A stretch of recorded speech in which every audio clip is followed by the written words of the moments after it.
See, well, the major, most biggest problem was, of course, was that I was fabulously wealthy, and so was Germany, and so was Ireland, and so was China. Basically, I was insanely wealthy.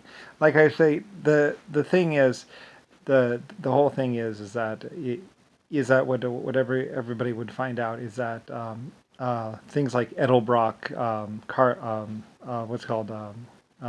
what's called exhaust systems and stuff like that, um, and the tuned exhaust systems that were that sounded good and also made the engine noise quieter.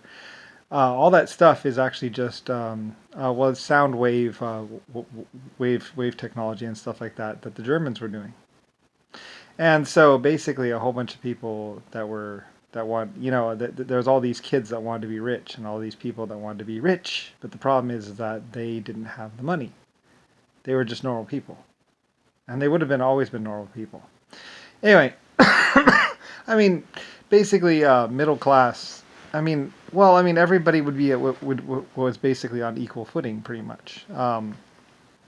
You know, where but basically, in Germany, the scientists in Germany basically created all the roll cages stuff. I mean, about the only thing that I didn't do was basically glass packs, which is why in the 1930s and 1940s, the glass packs were so popular, man.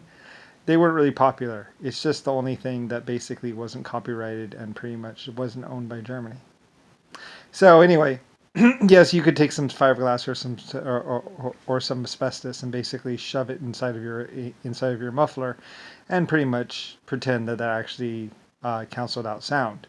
And some kids could package that and put it inside of a muffler, and then go tell all their friends to put them on their cars and think that's cool. But nobody liked them, and everybody hated them, basically.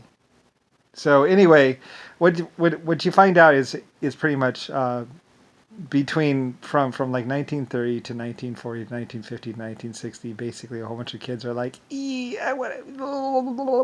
people like Rodney, people like Rick Bush, people like what's it called, they want money, but they can't really get money legitimately until they start shooting people. So anyway, whatever, I don't really care.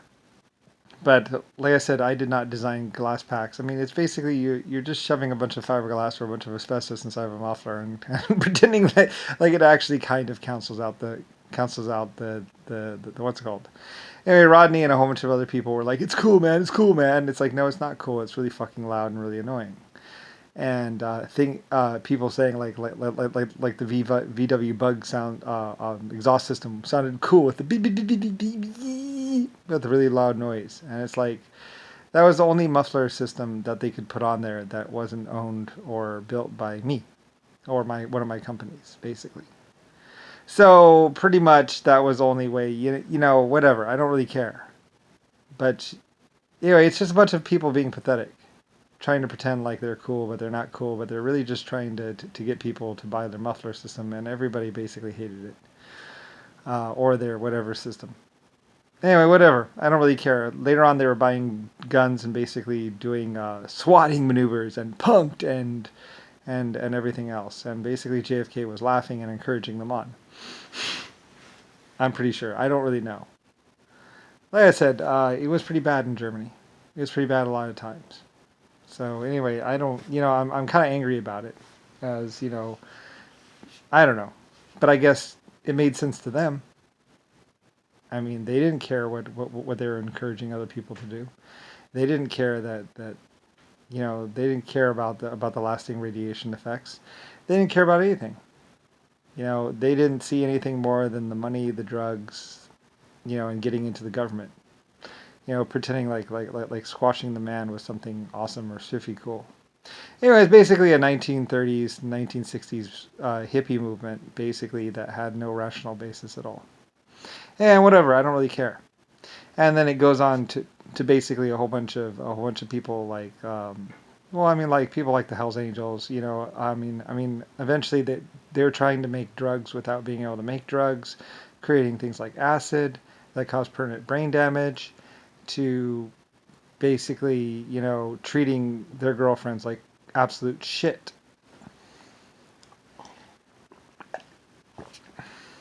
Like I say, they tortured Marilyn Monroe. And they tortured Jackie. They tortured so many women, it wasn't even funny. Like women were raped, women were tortured, women were abused, women were made to basically bow down before the male, member.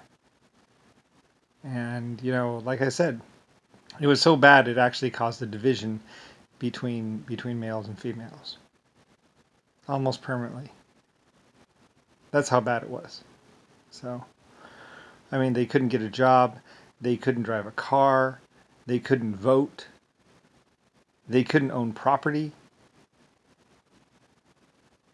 All of a sudden half the race, the whole female race was basically a slave to men. And they were saying it was legal.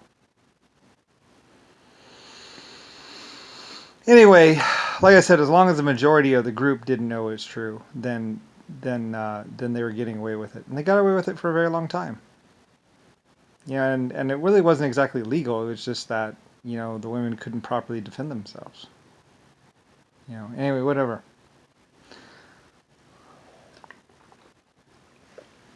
It's something that happened between 1940 and 1960 during JFK's time. And lots of people be like, oh, it's like, you weren't there. You don't know what was happening. It wasn't Germany.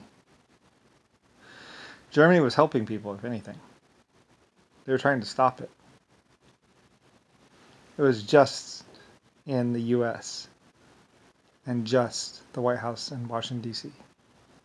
and just around JFK, Richard Nixon, John McCain, and certain people.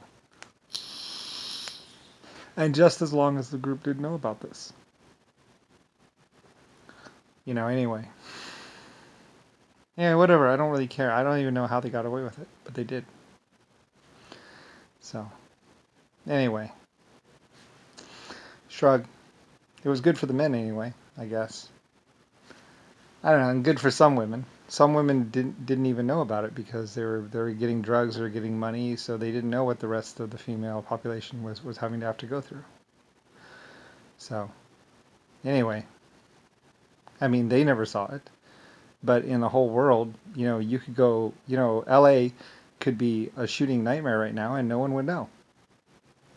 You could shut down all the telephone systems and totally blanket out a whole city. And within that city, within the central blocks, it could be a total fucking nightmare of rape, death, and destruction. And you would never know until someone actually drove over there or saw the smoke rising from the cities. I mean, people don't really realize how big this world is and how easy it is to go click, especially back in time. But like I said, with so many advanced governments and so many everything else, it's a little harder to do nowadays. As Putin would be like, "What's going on over there?" Anyway, though, anyway, that's one of the reasons why they wanted my space station so badly. And they wanted the film from the space station so badly. Anyway, it's all complicated, as basically JFK knew all this and was pretty much trying to keep you from knowing everything. And I don't even know everything that he did because technically, like I said, I was dead or gone away from Earth, so I don't really know. The astronauts told me about things. The astronauts told me about some of the things they had found out about. Like I said, they were going to slaughter every single astronaut. They're going to slaughter the Russian astronauts. They're going to slaughter the American astronauts. They're going to kill everyone that went to space. They tried to.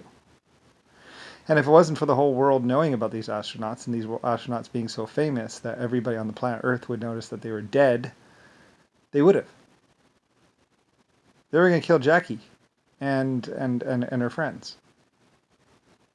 And a bunch of people, for some reason, in the 70s and 80s covered it up. Why that is, I don't know.